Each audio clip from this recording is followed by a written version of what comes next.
every day. Hey guys, welcome to Style with Trish. I'm your host, Trish Standley, and I have an amazing guest lined up for you. She is an actress, producer, director, life coach, as well as an acting coach. Stay tuned. We have Charmin Lee coming up. Every day a woman raised. It's time to live your dreams. Nothing's gonna stop you now. Keep going, keep going, keep going.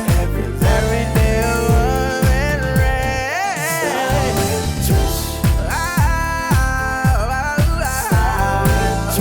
Every day a woman raised. Welcome to Style with Trish. I have the honor of sitting down and talking and shooting a breeze with none other than the beautiful Charmin Lee. Welcome to Style with Trish. The honor is mine. I'm just in awe. You walked in the door and it was like, oh.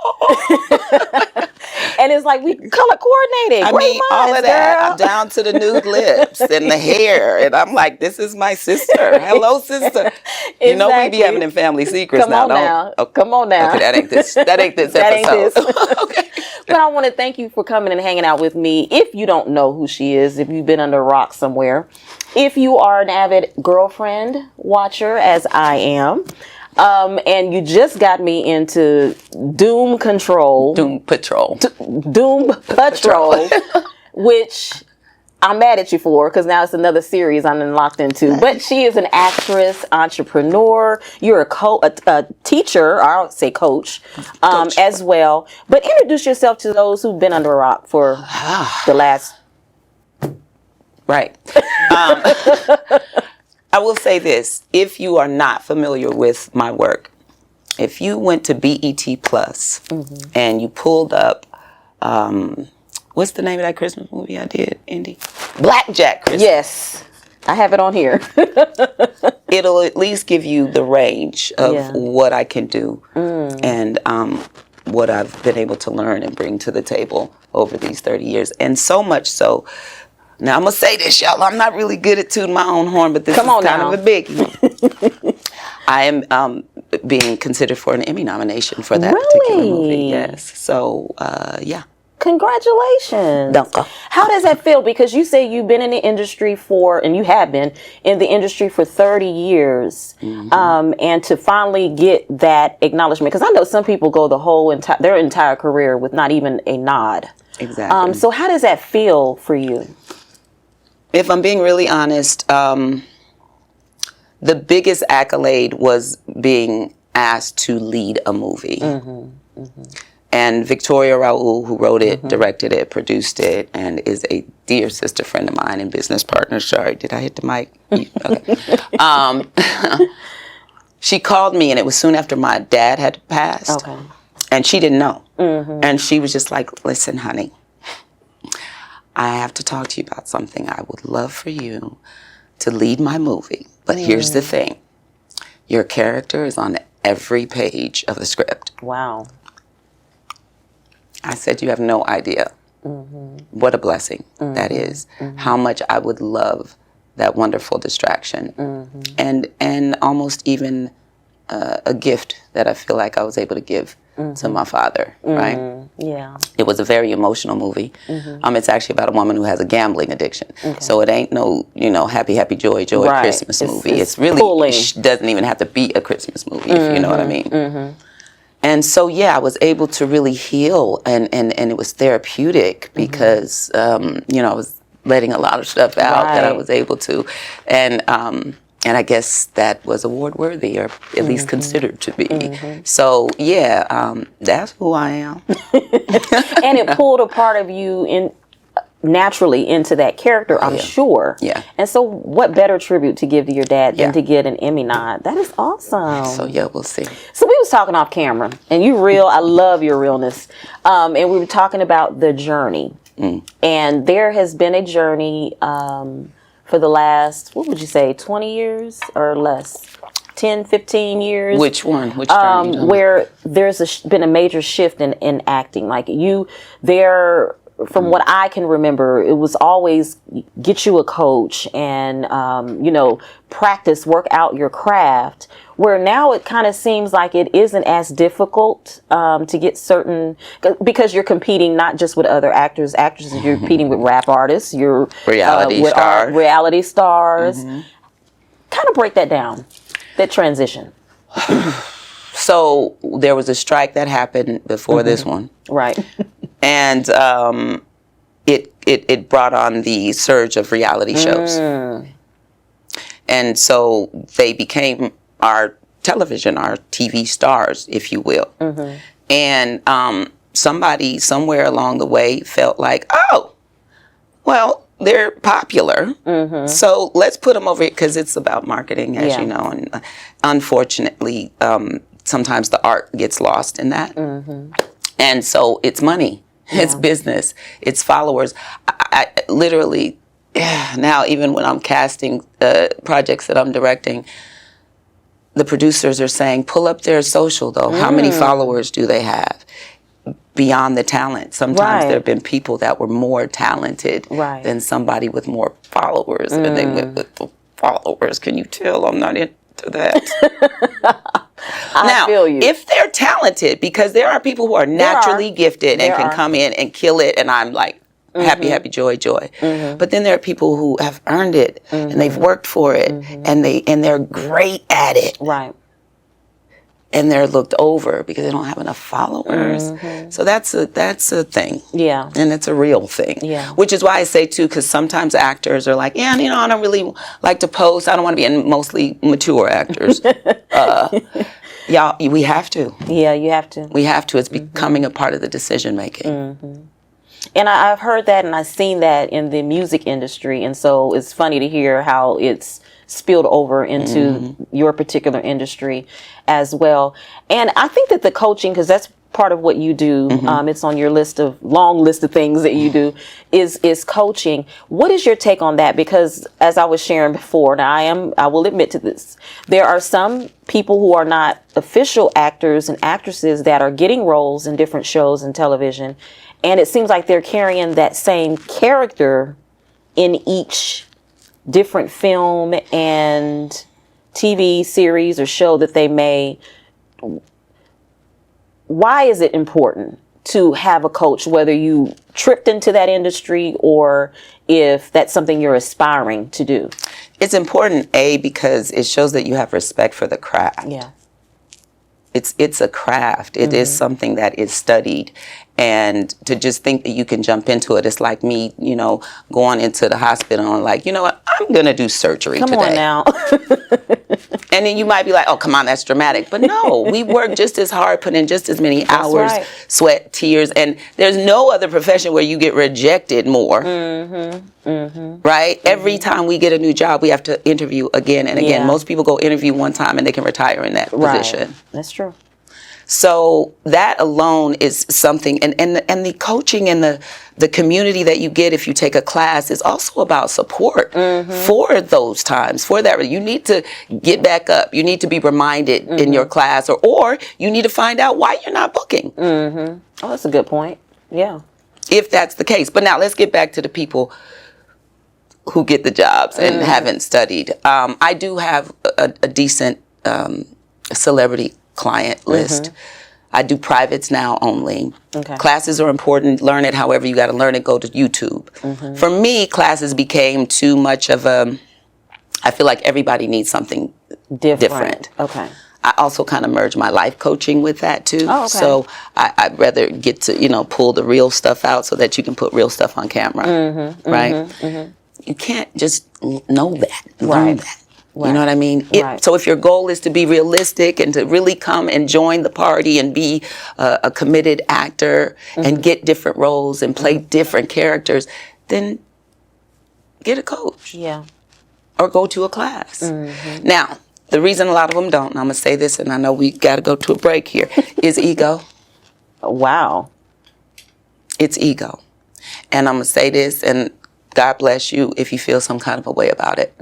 But being on camera as a reality person is not being on camera as an actor. Just because the cameras are rolling and you acting and they give you a scenario and you improv and throw the water at your girl, that's not scripted TV. That's not acting. That's not knowing your lines. That's not knowing, hitting your marks and knowing your blocking and your props and making sure it's believable and coming from someplace where that's not the same thing. Yeah. Period. And it isn't. So do it. Welcome. Do it. But learn it. That's all I'm saying. Just learn it. Yeah. Anything worth having is worth learning. Come on now. We're going to take a really quick break. When we come back, we're going to have more with Charmin. I almost forgot we had a break. She had to remind me. But we'll be right back. Welcome to Trish's Treasures. This is where I share some of my favorite beloved products that I use on myself with you. Another one of Trish's treasures is this beautiful tote right here. This tote is, of course, as you see, with African print, but I throw, when I'm coming to the studio like today, as you see, I have a lot in here that I throw in here, from shoes to clothes to cosmetics. But this is made by John and Juliana, and they are, of course, Black owned.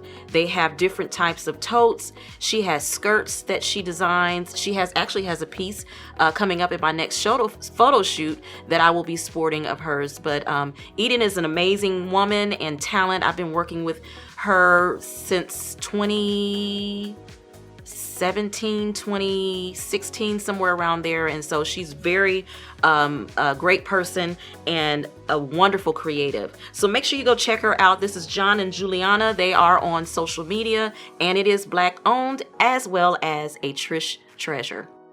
Have you ever thought about having your own talk show? Well, you don't have to question yourself any further. From concept to completion, Mark Squared Studios can easily take you through a traditional 3-step process for any video production. Whether it's a small business commercial, talk show, cooking show, or even a web miniseries. Contact us today and we'll help you unbox your creativity.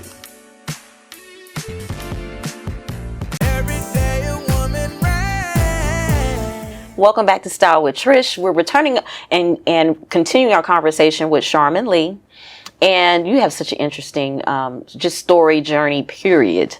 But one of the things I found very interesting, you started to share, because we had to stop you, because I didn't want you to go through the whole thing. But you started with your journey. You're originally from Denver, and you shared that you moved to Florida. Share that story with us so our listeners can hear. Yeah, so my second year in college, I was blessed enough to do an internship at a place called Sky Merchant, which was like a home shopping and QVC type of place. And then Home Shopping and them bought them out. And they offered some of us jobs. Okay. So as a sophomore, I was like, my mother didn't want me to do it. My dad was like, that private school that costs, I think we should go ahead and consider it. So I thank him for that, because I'm such a mama's girl. I probably would have never left.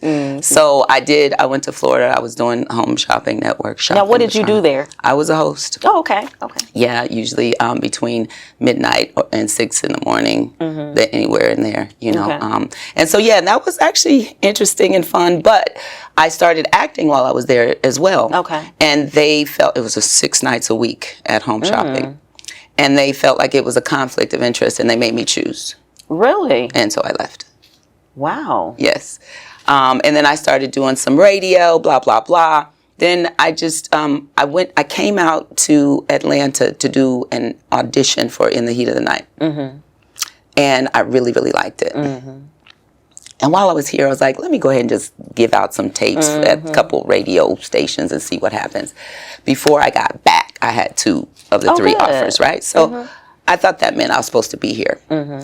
Now, the girlfriend, the T-piece, I was also getting out of a relationship. Oh, okay. And so it was a perfect exit. Starting new, right? Which is, I just want to say this, that's why when stuff ends, there's always a blessing on the other side of that. Come on now. So I come to Atlanta. I was only able to be here for about 2 years because there wasn't enough going on creatively. Right. I survived by going to the YMCA in the summertime and asking them, had they ever thought about having acting classes? Because, they do arts and crafts and they do the sports and all that. And they loved the idea. And that's how I kind of started. That's amazing. teaching that. in that thing. Right. So did you teach at all different ones, or was it a program you started, or was no, just the one in specific? Riverside, or in the Riverside campus. Okay. You know, it was 30 years ago, so it was a while ago, sis. But yes, it was just that one, and then they liked it, and then they kept the program going, and we were getting a lot of at-risk youth that were coming, and then it became a year-round thing. It wasn't just a summer program. Right. So, yeah. Excellent. I love that. And then you went on off to LA. Yeah, again, a relationship and. Okay, yes, and so I went to LA, and I have family there. They were able to support me, and you know, in the first 6 months to get on my feet, and got an agent and did theater, and the great late Tommy Ford became a mentor of mine soon after I got there, and so I learned a lot of what I know as a director and a coach and all of that from him, and as an actor. Actually. Yeah, I think that's wonderful.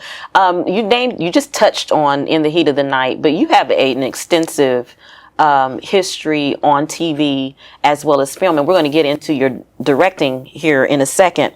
But as I mentioned before, Girlfriends, The Mulligans. Tell us about that experience. That was actually really cool. Because at first I was not sure what it was going to be, because they had us on this really nice, golf course thing, and they had people in a house together. I'm not used to, I don't. But when I tell you these people became my family. That's good. Oh my God. I love them so much. I would not have it any other way. But you know, I had to get my mind right. Like, what we doing? So, and I think that though, that was brilliant, because those relationships and that chemistry, I think, spilled into the movie. Awesome. Yeah. So yeah, that was. And you've done. I've just named a few. I have you're up and coming. We're going to talk about that in a minute. But you have several credits as a producer, and I'm trying to separate this right. So are you still a part of the company rebrand? No, I just did something for them. Okay, what did you do for them? Produce something for them. I think if that's what we're talking about. It's a short film. Oh, 2014. Yeah. See, this is how extensive her resume goes. So I'm sure I just helped them put it together. Oh, okay. You know what I mean? As a producer, pulling the pieces together, that whole thing.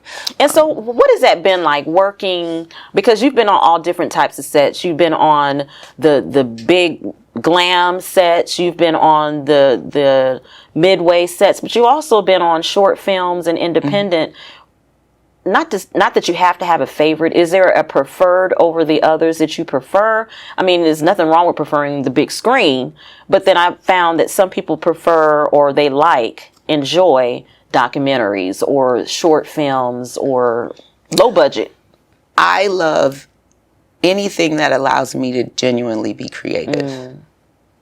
And sometimes when it's network studio, bigger screen thing, sometimes there's a box that you kind of can't, go outside of. Okay. But then there are people like Victoria Raoul, again, thinking about Black Jack Christmas. That's not an in-the-box movie at all.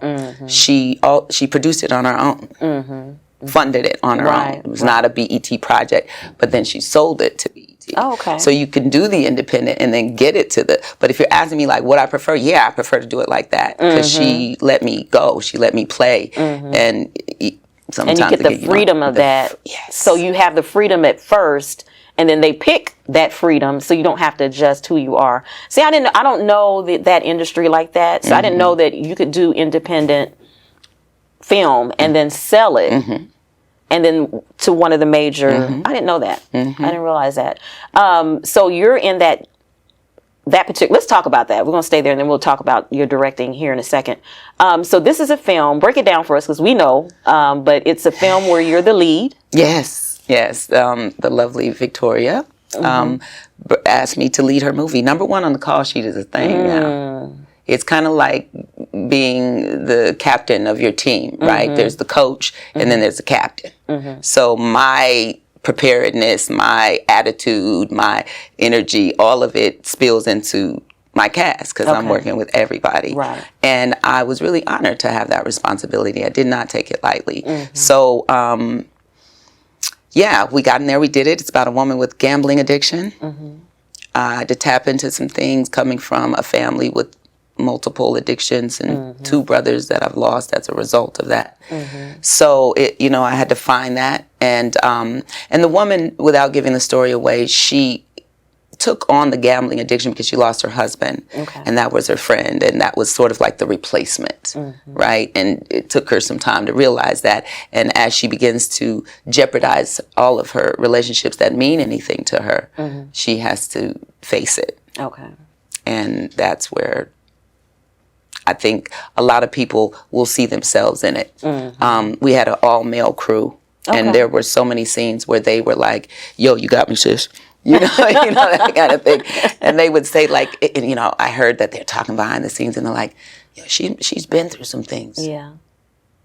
They could feel it. They could feel it. Yeah. There was nothing fake about the emotions. Now, where they were coming from was my business. Right. But I gave them what I had. So what was the most rewarding for you during that journey? And it doesn't have to even be the acting part. It was your first lead. Was there an instance? Was there a aha moment? What was that it moment for you during the film? Or was it just the whole experience like you were stating? You know what? I'm so glad you asked me that, because I was excited. I wasn't nervous because I was prepared. I was ready. It's what I've been leading and working for and focusing on. And when I coach you like a leading lady. So my mindset is we're leads. This is what we do. I come from that place. So when it was time, it was a very natural transition. It was very, very smooth. I was excited. And I think, again, that's why we're getting the results that we have.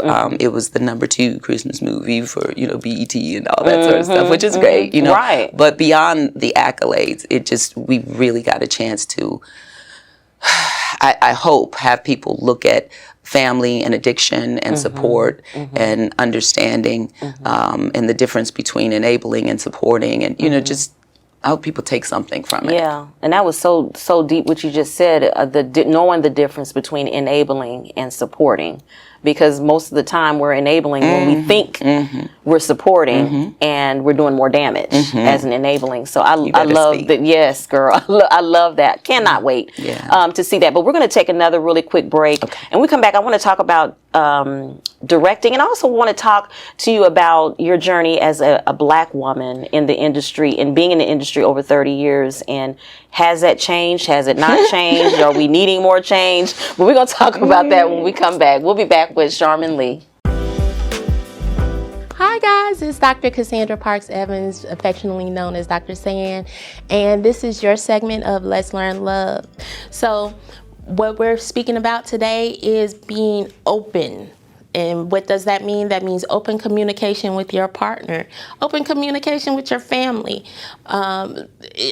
Yes, they do not need to know your sexual health information, but when it comes to changes with menopause, it's good to let your partner know, especially what is going on with you.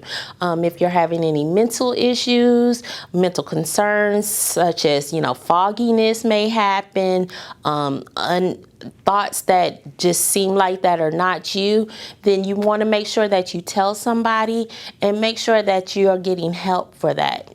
It's not something that is to be taken lightly. A lot of times, especially as women, when we're working and, we have children and things like that, we kind of put off those things and those thoughts that we may have to keep going. But the next thing that we know, we're kind of snowed in with our thoughts. So when you first get those thoughts, make sure that you speak to somebody. Make sure that you're getting the information out to someone else so they can kind of help monitor you as well, because sometimes we don't understand how we got into a place.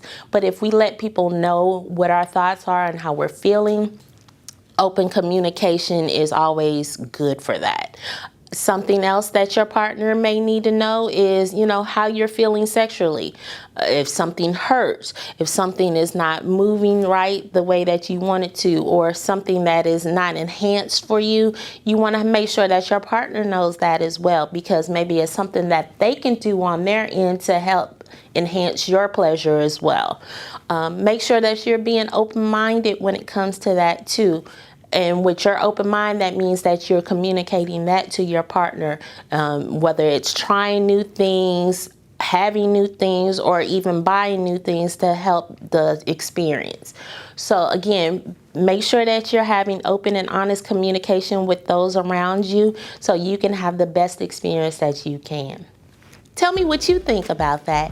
Let us know.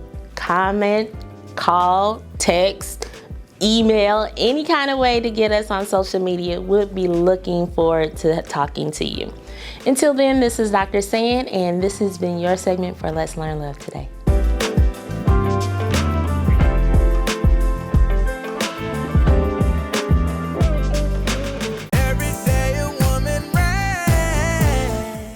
We are back with my guest, Charmin Lee.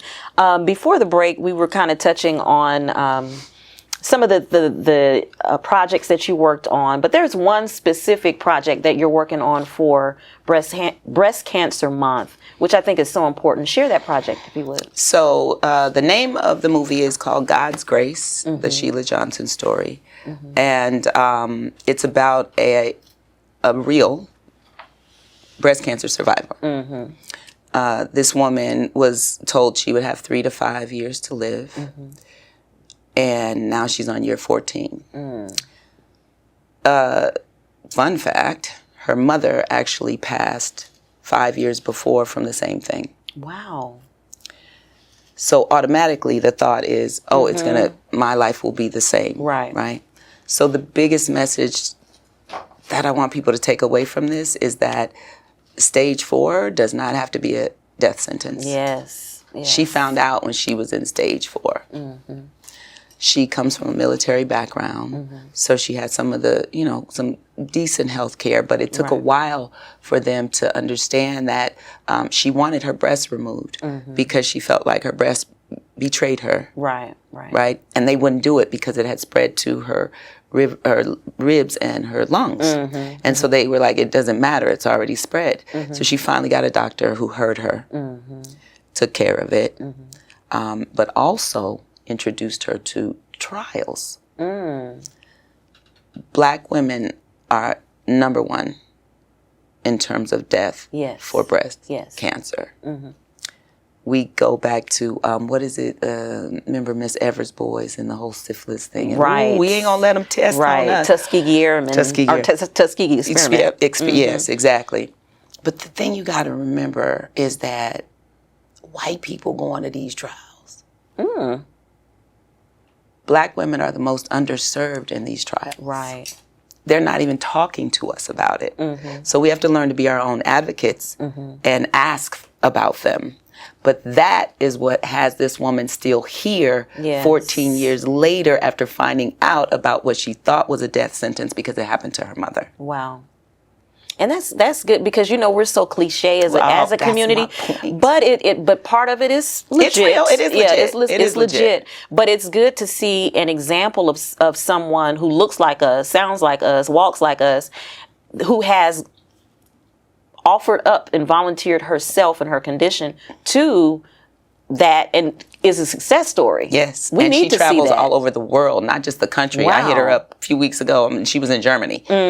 Because now we friends. I mean, there's no, she got to come on set. She's actually in the movie. You'll see her at the end. She's, as an extra, but it's a nice feature. Yeah. And so tell us about when is it being released? Where can we watch it? When can we watch it? Okay. So there will be a 30-day theatrical release that will happen in August. Okay. That means it's going to be on the big screen for 30 days. Hey, I had no idea when I was blessed to receive this job to lead this cast. And then they will do the television release premiere in October. Okay. Because that's breast cancer month. But I have to shout out my cast right quick. Please. Demetria McKinney played this woman, Sheila Johnson. Her story amazing. had us crying on day one. And again, the men love it. Oh, she got me. Like, so, and I love it. I love it because she came in strong. Yeah. And Michael Beach played her dad. The beautiful thing about that is Michael used to be my coach, one of my coaches. Yes, one of my early coaches. So we've got 30 years of history. But to go now to a place where I'm director. But he was so cool. We had a great time. I think he was very proud of me afterwards, which is great. You know what I mean? But the experience. Amber Rain played the daughter. Contessa, Dr. Contessa from Married to Medicine. Actually played the doctor who heard Sheila and helped, that kind of thing. Yeah, so it's Drew Sidora from Housewives plays one of Sheila's friends who.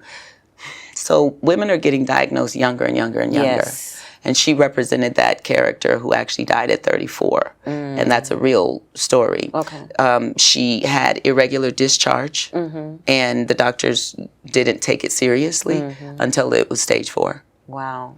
So we, again, having to be advocates for ourselves. If there's something that's abnormal, ladies, and your doctor's ignoring it, go to another doctor. You have to. Yes. Yeah. I love it. I'm excited for it. It's going to be on BET Plus, I believe. BET. Probably both. Yeah, I'm pretty sure. But on BET, bottom line, in October. So we'll be able to view your work there. We were talking off set, and one of the questions I really wanted to ask you on camera is, what has your journey been like being a Black woman, a Black actress, Black producer, Black director, in your journey of this industry? What's needed? What's changed for the good? What is mediocre? Give us a gauge. Where are we? Do we need to give some more support? What do we need to do to support you all in the industry that have been doing it for so long? Well, I will say this. The upside is that the industry is checking for Black women right now. Good. We are called in to do all kinds, like Sally Richardson and Tasha Smith and Terry J. Vaughn and Victoria Raoul and Charmin Lee and add your name in there. We're coming to where they're giving us the opportunity to step up, and we're delivering. That's huge. So I want to give shout out to that. Right, we've got a lot of producers and showrunners that are the Mara Brocks and the Shonda Rhimes and yay, hallelujah. But we still got a long way to go. We got a long way to go. We do. Okay. We do. Because there's still, like, for me, transitioning in Victoria, and actually all the women I just named basically can probably speak to this. There's a thing, right, to be taken seriously, to go from being an actor to a director. Like, you gotta, because now you're dealing with the suits. Yeah. Right? There's that. But the pace has changed as well. Okay. When we used to do television sitcoms, we'd have the whole week. We rehearse it. We do a table read one day, then we rehearse it the next day, then we do something with an audience, and then we tape it. Like we had time to get in the character, to learn it. The writers could go back and be like, that's not so funny, or let's strengthen that, let's go back. You know what I mean? We had that. Nowadays, there are production houses that will shoot 70 pages in a day. Really? Now, when I'm let me give you a gauge. When I'm directing, I do anywhere from 7 to 10 pages, and 10 is a long day. Because if you think about it in terms of an hour a page, that's kind of the gauge, right? I just rhymed. Okay. So to go from 7 to 10 to 70. Ooh. Do you understand what I'm saying? Something's gonna be lost in that somehow, some way. But the beautiful thing is that we just want to see ourselves on TV so bad that we gonna watch it all. Right. So I'm grateful for the multiple platforms that give us an opportunity to be seen. Tubi scene, but Tubi is I'm on a roll, yo. No, I'm just kidding.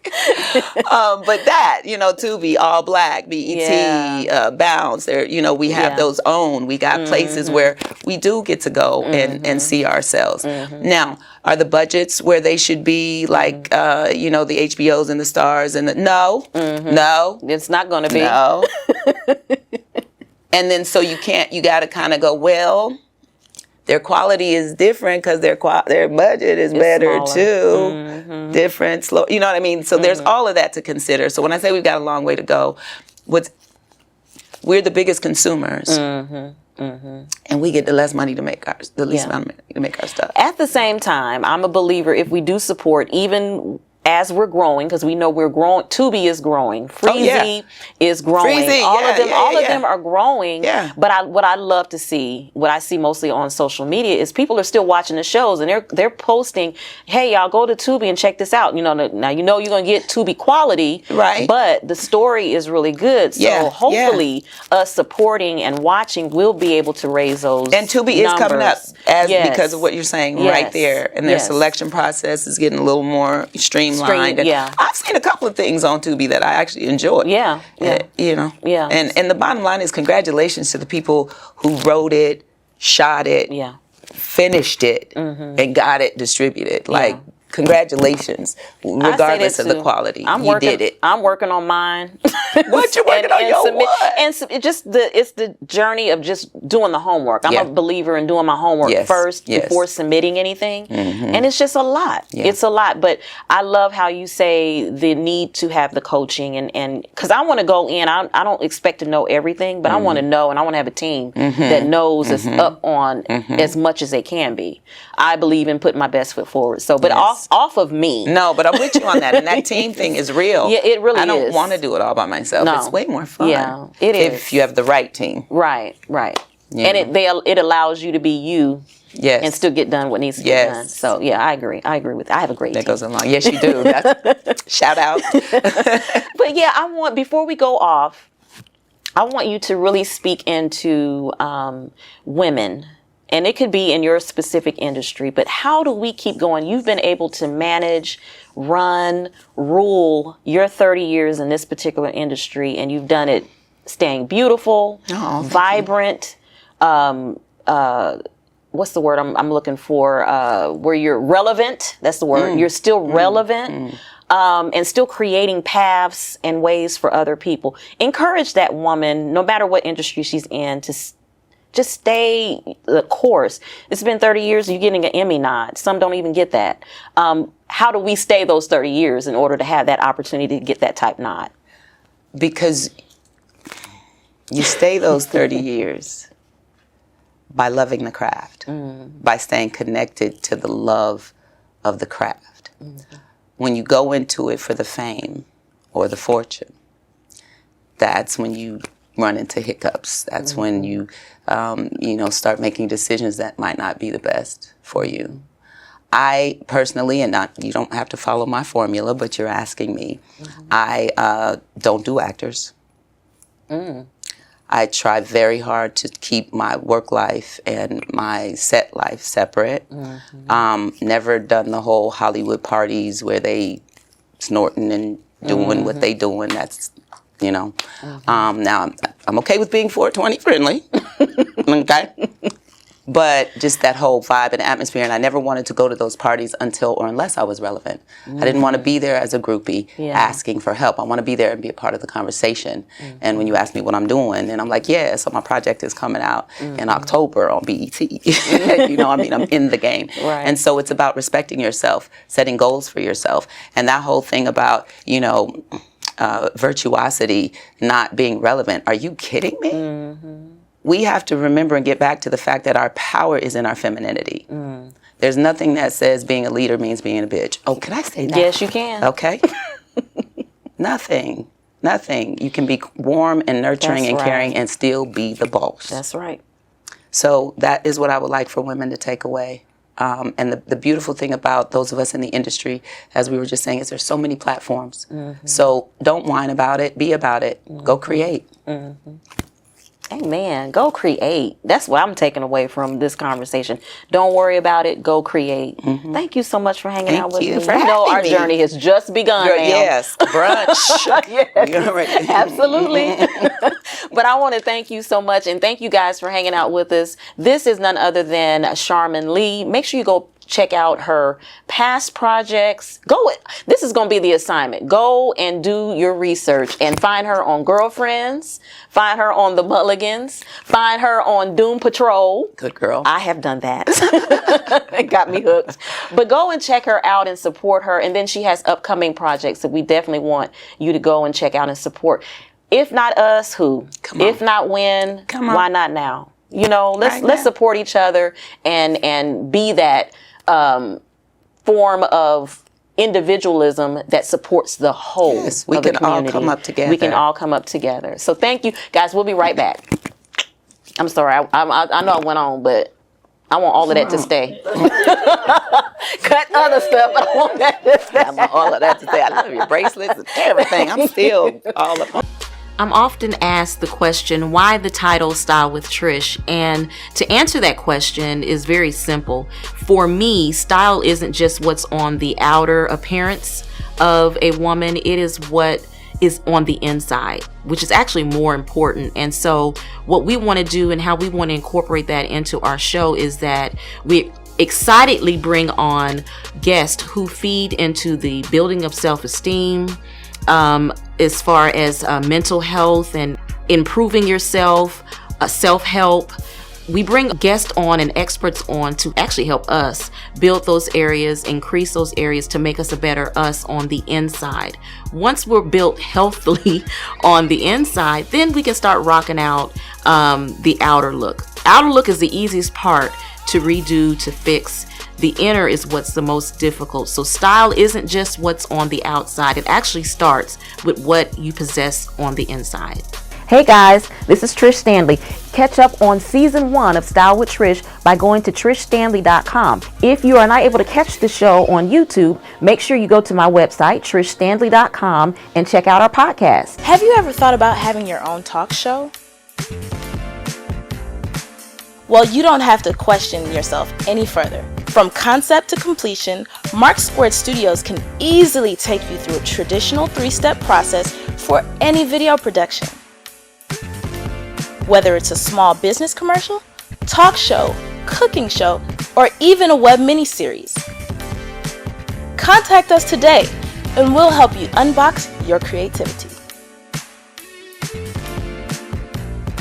I'd like to thank my guest, Charmin Lee, for coming in and hanging out with me. And I don't know about you, but I learned so much from her. She is so poised, so educated. And the thing that I love about her the most is that she has knowledge and she's willing to share the knowledge and not hoard it. And I love, love, love, love women like that. They are the ideal mentors, coaches, and just support systems that every woman needs in her life. And she's just that. Make sure you check out her past, present, and future projects. Follow her on social media.